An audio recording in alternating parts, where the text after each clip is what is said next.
Steam VR 官方串流软件上架快的商店，意味着曾经在只有 PC VR 时代的两个竞争者握手走到了一起。毕竟创立一个能比肩 Steam 内容商店的难度，可比制造一个 VR 硬件高得多。所以 Meta 很聪明的选择换了 VR 一体机这条道路。不过最早 Meta 还会限制作为串流工具 VD 的发展，态度是十分摇摆不定的。直到后来 Quest 一体机生态有了底子之后，他们就不在乎了。当独占游戏都只有 Quest 版本的时候，就知道了 PC VR 商店对于他们来说就是一个附加值。所以现在 Steam 串流工具的上线就跟他们找微软上线串流 Xbox 工具一样，无非就让 Quest 多一个使用用途，但具体谁先找上谁的就很难说了。从 Meta 的游戏内容总监和 CTO 在 Steam 工具上线的第一时间就发推表示祝贺，以及直接上架的是 Quest 主商店而不是 App Lab， 可以看出双方事前肯定是通过气的。至少可以说明的是 Meta 不排斥 V 社有意愿。V 社这一步一来可以看作本身就是最近 Steam VR 2.0 更新的计划安排之内，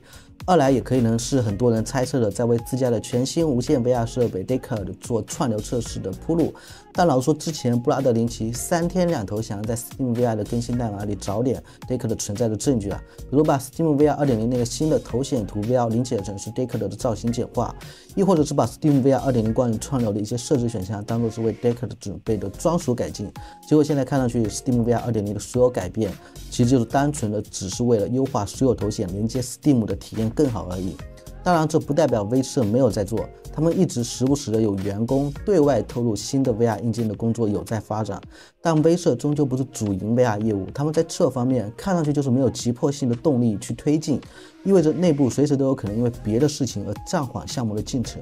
否则都3年过去的 Deckard 早就该有存在的实际眉目了，哪像现在还云里雾里了。所以比起期待 Deckard 短期的从天而降，我觉得咱们国内用户还是去盼望一下未来 Steam VR 串流工具有没有可能免费上线 Pico 来的更为实际一点。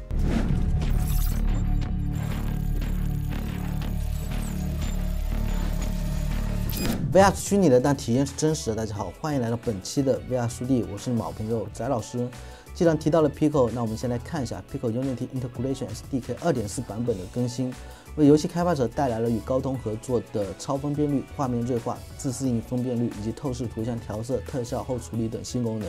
利用超分辨率能够让 Pico 的游戏从默认渲染分辨率的 1.5K 乘以 1.5K 上采样到 2K 乘以 2K， 同时再加上画面锐化功能，对比原生输出 2K 乘 2K 的渲染分辨率，可以更低的功耗和 GPU 性能来输出锐利的画面。但高通给到 Meta 和 Pico 的这版超分辨率是不使用 NPU 的，使用 AI 神经网络的超分辨率其实还会有更高的视觉质量，那就看高通未来能不能在 SR2 卷图处理器上升级一下这个超分功能。不过大家也别想得太美好，这些开发套件的新特性都是需要游戏开发者主动添加到游戏里，并不是所有的游戏就会默认生效。即便是 Quest 这边有用到 APP-SW 超帧技术、超分辨率、自适应动态分辨率等特性的游戏，目前也都是屈指可数的。反正我对 Pico 还是那句话，开放用户自己用 ADB 指令调整渲染分辨率，比什么都强。VR 用户大战电脑玩家的非对称平台对战游戏 Divigo 经过3年测试正式登陆 Quest 和 Steam VR。VR 玩家将扮演巨人角色的 BOSS， 而电脑玩家则可以扮演微小的骑士角色，对 VR 巨人进行攻击。这个游戏的 VR 版本是需要 VR 玩家购买的，电脑玩家则可以直接在 Steam 商店下载一个免费的客户端，成为骑士用户，双方创建房间进行联机游戏即可。游戏的具体玩法我之前专门做过一期视频了。VR 玩家这边的视角就是可以猛击地面，将树木和石块从地上撕裂，然后投掷一切可以投掷的东西，拍打粉碎所有的电脑玩家。同样的，电脑玩家体积虽小，但是可以飞行跳跃来躲避巨人的进攻，同时利用火炮呀、大锤以及场地里的道具进行反击。对比之前的测试版，现在的完整版有7张官方地图和4种游戏模式可以玩耍，而且支持 MOD 地图，用户可以随意下载社区玩家自制的地图进行战斗。所以这个游戏还是比较适合咱们大学生朋友的。一个巨人支持对战1到4名电脑玩家，相当于你买了 VR 版，那室友们就可以免费下载游戏的电脑客户端。大家一起能够参与进来对战，当成派对游戏，还可以轮流换着玩 VR 来当巨人，这样就能让非 VR 玩家也能感受到 VR 的乐趣。我个人最喜欢的 VR 健身游戏莱美搏击推出了延伸 VR 新游莱美舞蹈，填补了在武力全开 VR 到来之前市面上没有 VR 类舞蹈游戏的空缺。当然对于莱美来说，他们的舞蹈应该还是会强调在健身方向的运用，而不仅仅是应有类型的取向。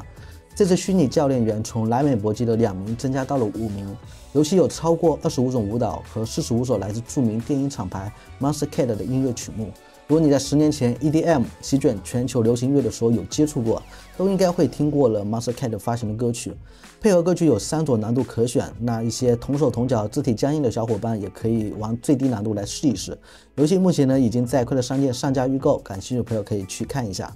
万代南梦宫和 VR 制作公司 Atlas5 联合在纽约动漫展上推出的 VR 互动电影《机动战士高达：银色幻影》确认将登陆 MetaQuest 系列 VR 头显。其中 Atlas5 是老牌 VR 互动作品制作公司，他们制作的超级无敌斩猛狗 VR 叙事电影也会在年底上架快时。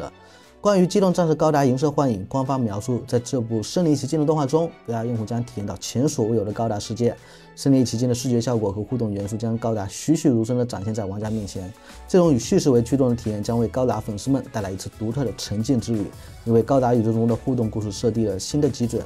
之前高达相关的 VR 项目，大概就是远在7年前做过东京线下一款8分钟的 VR 体验作品，叫《高达台场入侵》。VR 用户将从外部视野观看高达跟敌人的战斗。那希望这次的 VR 动画能够给我们更多的驾驶视角，当然也希望未来能够有一款高达题材的 VR 游戏能够出现。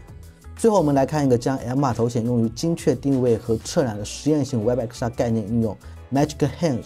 就当我们自己做一些 DIY 或者是加装建筑项目时，可以使用帮助我们快速的将测量数据可视化的标注出来，也省略了划线的过程。实际上在手机 App 上就已经有类似的应用，但是拿着手机终究不如第一视角的 MR 头显来的直观和具有实用性。不过这个 Magic Hand 目前是早期概念验证阶段，在可用性和功能等方面还有很大的改进空间。而且就目前 MetaQuest 系列头显的透视、清晰度和跟踪传感器的数据使用起来肯定是存在一定的偏差，但这个设计方向确实是很有前景的，尤其是对于 Vision Pro 这种高阶的带有更高级传感器的头显来说，在特定的工业使用场景会有不错的表现。如果有些朋友对于 MR 应用开发还没有很好的思路的话，到时候可以考虑做一下这方面的软件产品创业。OK， 那本期的视频就到这里，我们是不等待 VR 成熟，是陪着 VR 成熟的另外走圈。如果你也是对 VR 相关感兴趣，欢迎加入我的玩家交流社群，具体的入群方式我会写在评论区，别忘了给我点赞、投币、转发3连。那我们下期视频再见。